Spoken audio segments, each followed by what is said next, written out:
ñaata ci ay bàkkaar la yàlla xamal yàlla sutural la ñaata ci ay njuumte ay rëcc-rëcc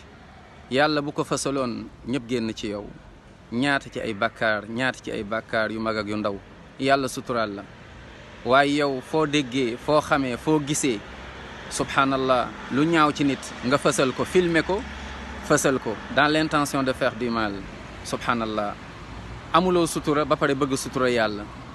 amuloo yërmande ba pare di xaar yërmande yàlla yonent bi alayhi salaatu wasalaam nee na ñoo xam ne amuñu sutura yàlla du leen suturaal ñoo xam ne amuñu yërmande bu ñu xaar yërmande yàlla man laa yarham laa yurham te nag borom bi subhanahu wa taala dig na mbugal ci àdduna ak bés penc koo xamante ni amul sutura koo xamante ni l'intention mooy faire du mal kese moom moo ko yitteel moo xam ci wax ci filmer moo xam ci dugg ci ay famille wax loo xam ne sa yoon newu ci diw fase na diw def na lii toujours dans l'intention de faire du mal yàlla wax ca suratu Nuur verset 19 nga méditer avec moi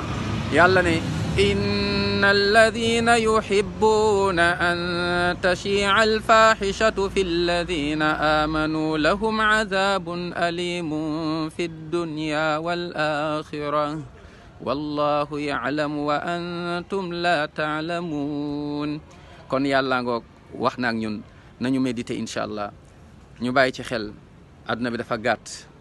te nag bés penc mu ngi suñu kanam